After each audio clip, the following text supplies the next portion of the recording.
Bonsoir à tous, je suis ravi de vous retrouver pour un nouveau lundi sport. Ce soir, on reçoit une sportive qui est de partout, sommaire. Le Tour d'Elle, le Tour cycliste de Calédonie féminin s'est terminé samedi et c'est Sandra Guéral qui s'impose sur forfait de Manon Brasseur dans la dernière étape. Mais elle avait une bonne excuse, nous lui demanderons car elle est avec nous en direct. La Calédonienne qui s'est offert lors de ce Tour d'Elle une bonne préparation pour le triathlon qu'elle a débuté aujourd'hui en Australie en vue des prochains Jeux du Pacifique. Nous retrouverons la chronique de Marc qui, par son humour, arrive toujours à nous faire passer des messages que l'on retient ou pas. Et dans la page Cagou d'ailleurs, retour sur la défaite malheureuse du 15 de France d'1 point face à l'Afrique du Sud en quart de finale de la Coupe du Monde. Nous verrons que nos Cagous n'ont pas démérité. Bonsoir à tous et bonsoir à toi Manon. Bonsoir. Tu m'entends bien ?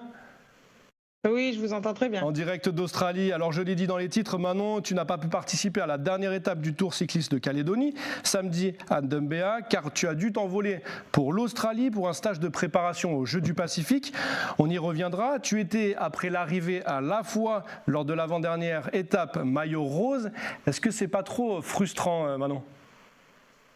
Ah bah si, je vous confirme, hein, c'est quand même frustrant parce que ça a été quand même une belle semaine sportive, et notamment autour du vélo. Et puis, pas participer à la dernière étape, c'est comme un petit goût d'inachevé parce que forcément, quand on commence quelque chose, on aime bien le terminer. Et puis là, ça n'a pas été le cas, mais c'est pour des bonnes raisons. Donc chacun ses objectifs et moi, mes objectifs étaient ailleurs aussi.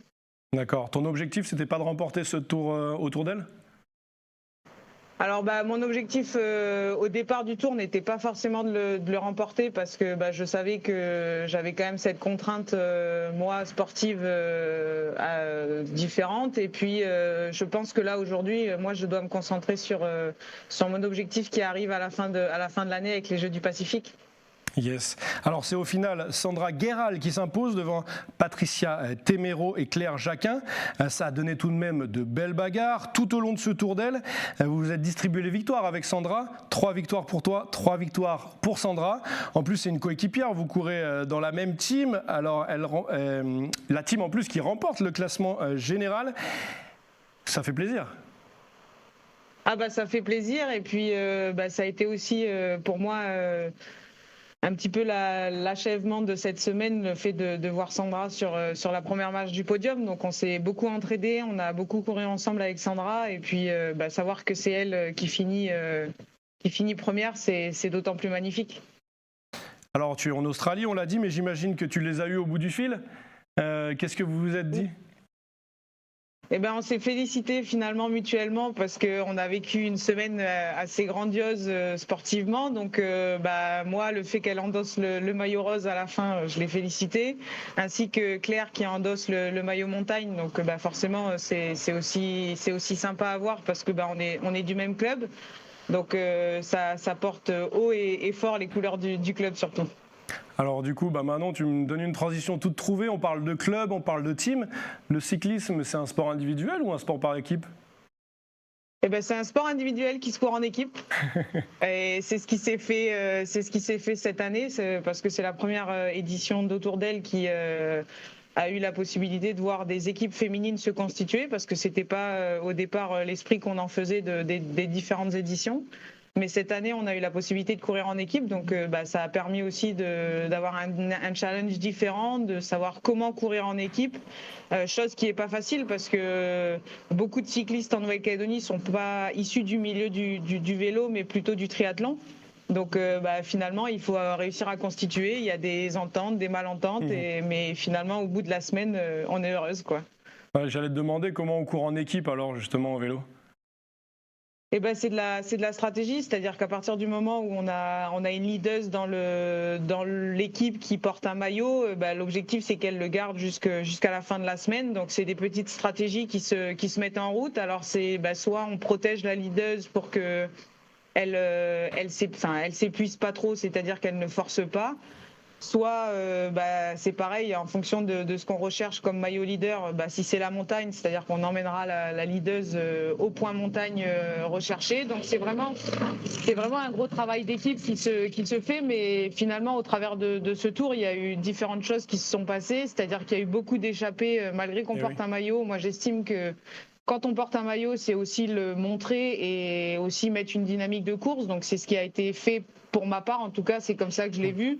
Donc il y a eu pas mal de moments où je me suis échappée et j'ai essayé de courir peut-être individuellement certes, mais justement pour essayer de faire vivre différemment la compétition, on va dire. Alors vous étiez à peu près 23 inscrites sur ce tour féminin. Cette année, le parcours faisait 231 km pour le tour féminin, 317 pour le tour masculin qui a commencé à l'Île des Pins. Est-ce que tu as eu le temps de regarder le paysage magnifique de l'Île des Pins, Manon ? Ah bah oui, on a eu le temps parce qu'on a eu 3 étapes sur l'Île des Pins, donc on a fait un tour dans un sens et un tour dans l'autre sens, donc forcément on a eu le temps de le voir. Et puis je pense que pouvoir courir sur une île comme l'Île des Pins, c'est tellement grandiose qu'on prend quand même le temps d'apprécier les choses. Et je pense aussi que moi le sport passe par là, c'est à la fois certes le dépassement de soi, mais aussi apprécier ce qui nous entoure. Ok. L'idée, c'était aussi d'échanger avec les jeunes cougniers, de leur amener des vélos. Florian Barquette, le directeur technique national, a d'ailleurs fait une semaine d'atelier autour du vélo en amont de la course. Est-ce que tu as senti un engouement autour de cette course ? Ah bah oui, moi j'ai des images en tête, notamment lors de la deuxième étape où en fait on a des petits jeunes qui ont passé toute la semaine avec Florian, qui sont venus nous voir au départ, qui nous ont demandé où était Florian. Donc on lui a dit que Florian était parti et qu'il était en train de courir. Donc on a pu échanger avec eux et puis on s'est aperçu que finalement ils avaient passé une semaine magnifique. Donc voir aussi que des jeunes ont envie de pratiquer ce sport, c'est tout simplement beau.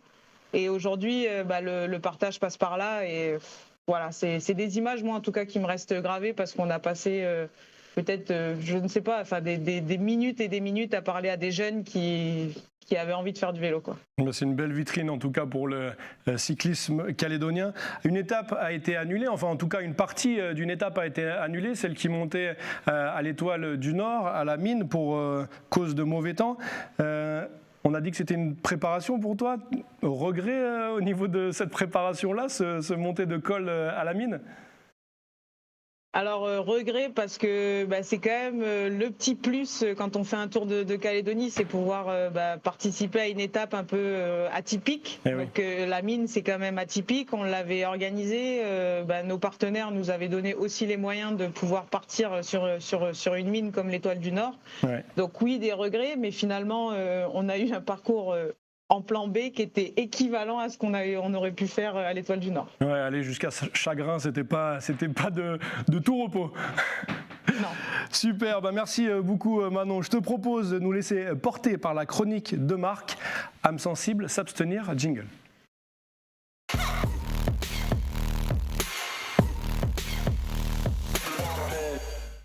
Salut Marc. Salut Adrien. T'es en vacances ? C'est le short qui fait dire ça ? Ça se voit. C'est les vacances, on est bien. T'as de la chance. Salut Manon. Bonsoir à tous. Bonjour. Alors ce soir on va parler cyclisme. Vous l'avez compris. Exactement. Et moi ça me fait toujours quelque chose quand on parle de vélo, ça me rend nostalgique. C'est vrai qu'on se souvient tous de notre premier vélo finalement. D'ailleurs j'ai ramené une photo de mon premier vélo. Ah oui, non, c'est vrai, j'ai changé d'avis parce que en fait, je me suis dit qu'il y avait peut-être une petite possibilité pour que tout le monde s'en tape. Donc, j'ai laissé tomber. C'est vrai. Par contre, j'ai plein de souvenirs concernant le vélo. Bon, ils sont assez loin, je vous le cache pas. Notamment cette excursion qu'on avait faite avec l'école primaire à l'époque, jusqu'à un centre aéré. On avait préparé le trajet pendant des semaines, on avait étudié le code de la route, on s'était entraîné dans la cour de récréation. Et j'avais l'impression d'avoir traversé la moitié du pays. On a fait, ça a duré toute une demi-journée le trajet. Et j'ai été très déçu quelques années plus tard quand je me suis rendu compte qu'on avait fait 13 km.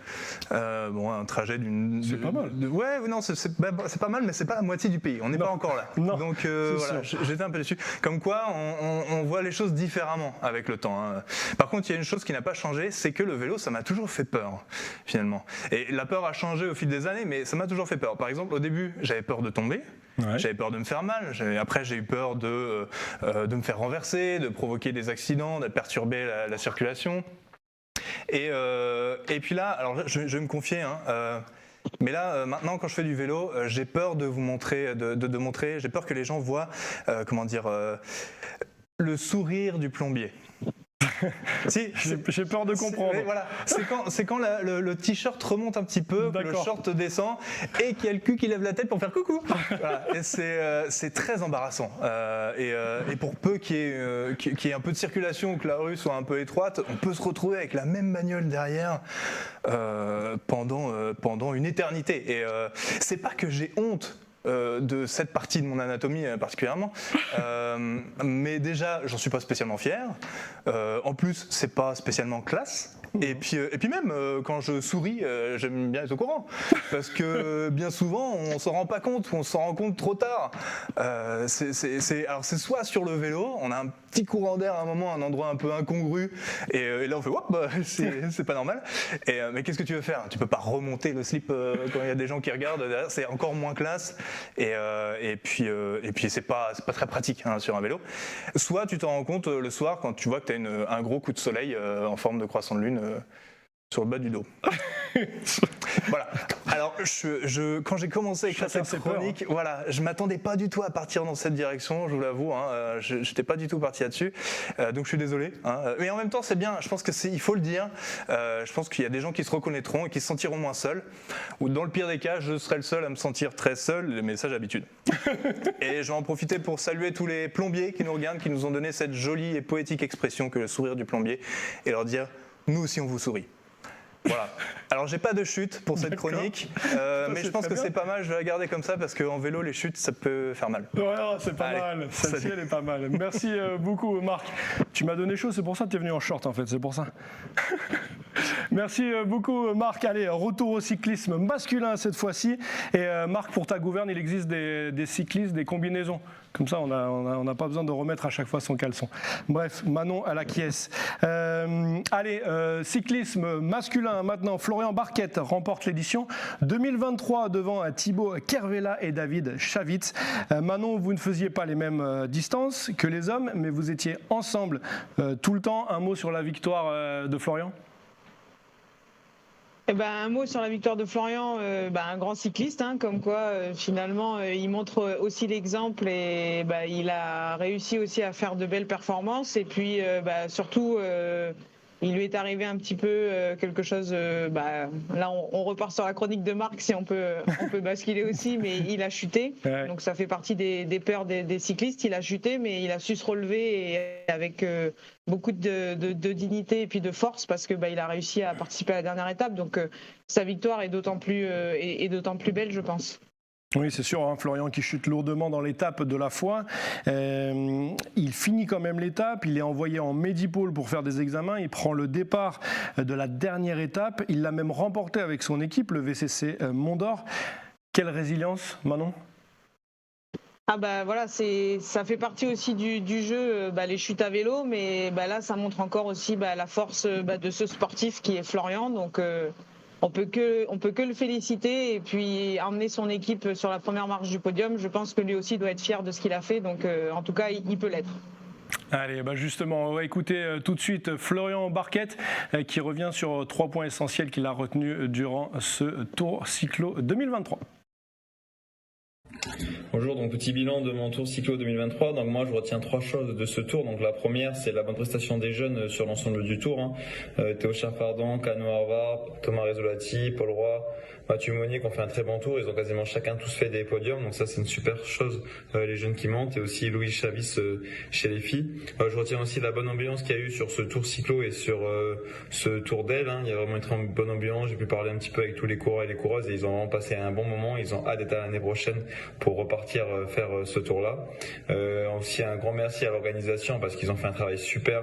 La semaine elle était top. Estelle et Tommy ils passent un temps énorme sur ça, donc un grand merci à eux.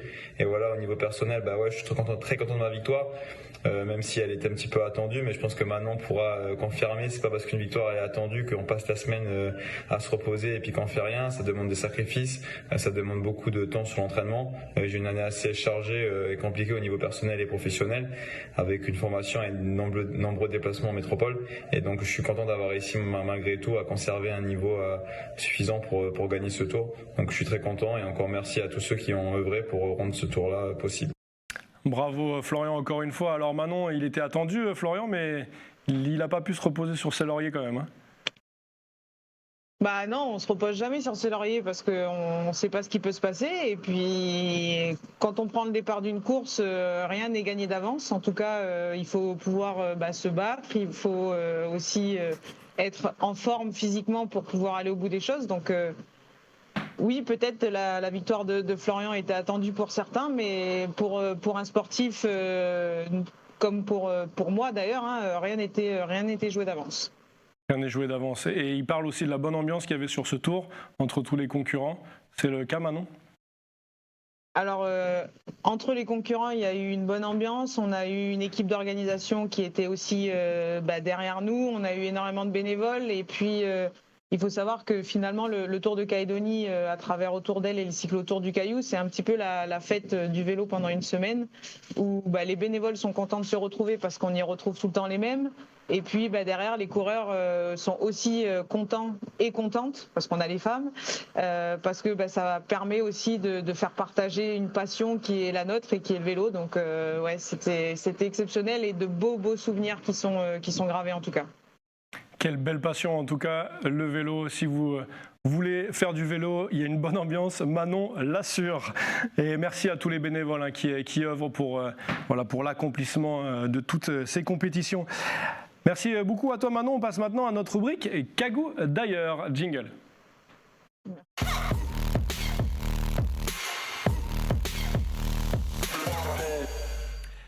Et on va perdre le sourire avec cette cruelle défaite pour les Bleus du rugby. Et les Français s'inclinent en quart de finale de leur Coupe du Monde face aux Springboks. Afrique du Sud, défaite 28-29. Les Français qui ont manqué de maîtrise technique et qui quittent la compétition. À noter le superbe match de notre Kagou, Peato Maovaka, qui est noté 8 sur 10 dans les colonnes de nos confrères de l'équipe et qui marque un essai en première période. On va le voir à l'instant. Regardez l'essai de Peato Maovaka en bout de ligne. À noter également l'entrée de Romain Taofi-Fenois et Yoram Moefana, les Kagou. Romain Taofi-Fenois qui avait d'ailleurs annoncé vouloir mettre un terme à sa carrière internationale à la fin de cette Coupe du Monde. Voilà, Romain qui quitte les Bleus. On écoute le capitaine des Bleus, Antoine Dupont, déçu et frustré de certaines décisions arbitrales. On l'écoute.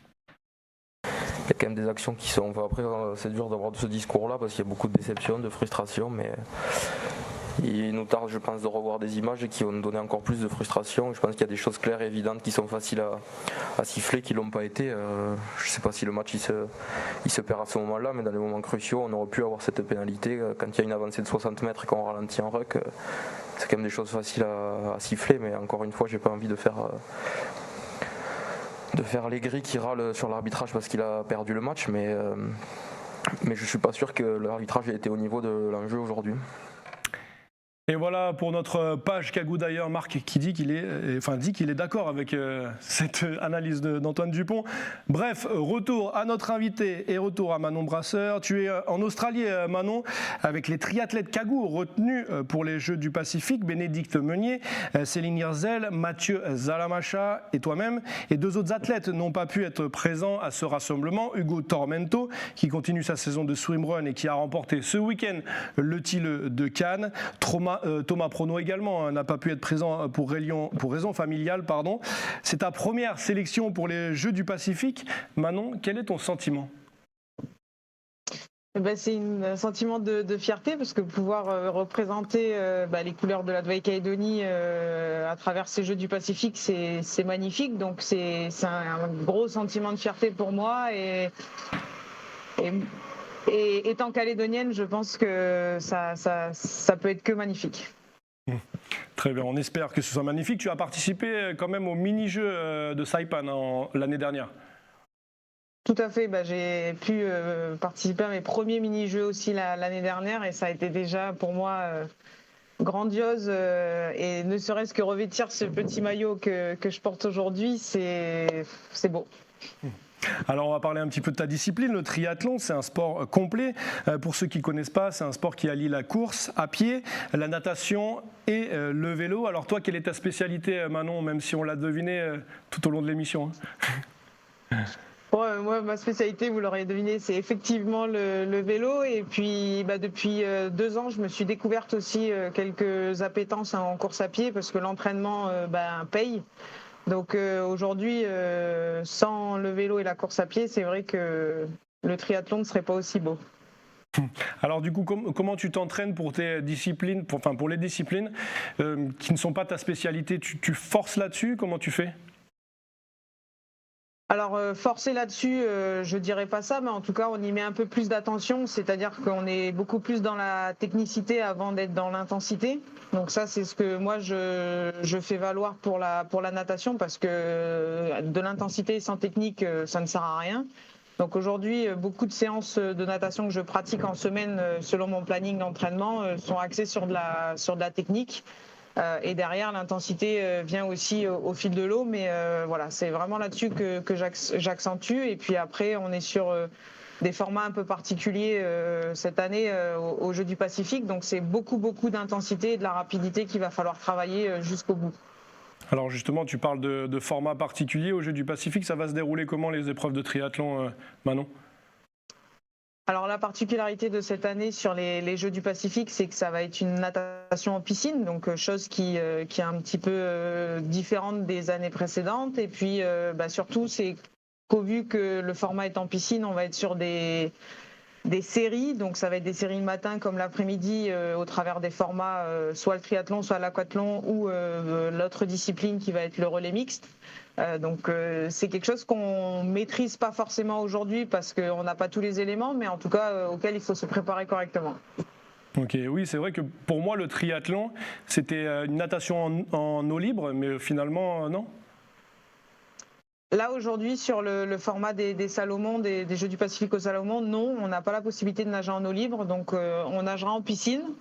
Donc c'est un format sur lequel finalement on peut, nous, athlètes, bien se préparer parce qu'on a l'habitude de nager en piscine, ouais. Mais c'est quand même particulier. Ok, tu seras engagé sur quelle épreuve toi Manon? Tu nous as parlé de 3 épreuves différentes. Alors moi, pour sûr, je serai engagée sur le triathlon, ça c'est une certitude parce que c'est dans ce cadre-là que j'ai été sélectionnée. Et ensuite, reste le questionnement de qui participera de nous 3 au format aquathlon et relais mixte, avec Bénédicte Meunier qui, elle, est sélectionnée pour l'aquathlon. D'accord. Et l'aquathlon, rappelle-nous ce que c'est déjà? Alors l'aquathlon, sur les Jeux du Pacifique, ça va être un format course à pied, natation, course à pied, avec des distances équivalentes à un XS. D'accord. Et le relais et le tri-relais, c'est juste en la mixte, quoi, hommes et femmes. Alors au mini-jeu de Saipan, pardon, Manon? Non, c'est bon. Impeccable. Au mini-jeu du Pacifique de Saipan, Manon, l'année dernière, tu avais fini 2e du triathlon et médaille d'or au tri-relais. Quel est ton objectif cette année, Manon? C'est d'aller chercher la même place, voire mieux, parce qu'on veut toujours essayer de faire mieux. Donc on va se battre, on va se donner les moyens d'y arriver et puis porter les couleurs de la Calédonie haut et fièrement surtout. Donc ça veut dire médaille d'or au triathlon maintenant? Ça veut dire ça, mais comme on a dit tout à l'heure, une victoire n'est jamais gagnée d'avance, mais en tout cas on va tout faire pour aller sur la plus haute marche du podium. Et pas avoir de regrets. Super Manon. Alors justement, vous allez tout faire pour, vous êtes en stage de préparation, du coup j'aimerais que tu nous expliques un petit peu ce que vous ont préparé votre staff, Éric Meunier et Pierre Pécou, pour cette semaine de préparation en Australie. On a la chance d'être dans un centre de performance justement où on a tout d'accessible, c'est-à-dire une piscine, on a un stade d'athlée et un cercle pour pouvoir faire du vélo juste à proximité. Donc on peut à la fois associer des gros entraînements de natation, mais aussi associer la partie technique qui est la transition. Derrière, faire des sessions d'athlétisme. Donc on a une semaine qui est relativement bien chargée avec des sessions de natation tous les jours. Et puis, sur les différents jours de la semaine, on aura des aquathlons qui vont nous être proposés, des triathlons à l'équivalence de ce qu'on pourra retrouver aux Jeux aussi qui vont être proposés. et surtout des sessions de renforcement musculaire et derrière aussi d'étirement. D'accord, alors tout pour performer le jour J. Et exactement, tout est mis en œuvre en tout cas pour qu'on arrive à atteindre le niveau souhaité et représenter nos couleurs. Ça marche, merci beaucoup Manon. Tu passeras le bonjour bien sûr à tes coéquipiers qui sont avec toi. Tu t'es mis d'ailleurs à l'écart pour pas les déranger. C'est la sieste, c'est ça en ce moment? C'est la récupération? C'est le moment de récupération, de repos avant de rentamer cet après-midi par un petit aquathlon. Tranquillou bilou. Merci beaucoup de nous avoir accordé justement un moment sur ton temps de préparation maintenant. C'est très gentil à toi et on croise les doigts, on suivra tous vos résultats à l'équipe des triathlètes. Bravo en tout cas pour ce résultat lors du Tour cycliste Manon. Merci à vous et puis merci à la chaîne Calédonia de m'avoir permis de partager aussi la passion. Merci à vous. Avec grand plaisir Manon. Merci à tous de nous avoir suivis sur ce lundi sport et on se dit à la semaine prochaine. Même heure, même chaîne bien sûr. Tata.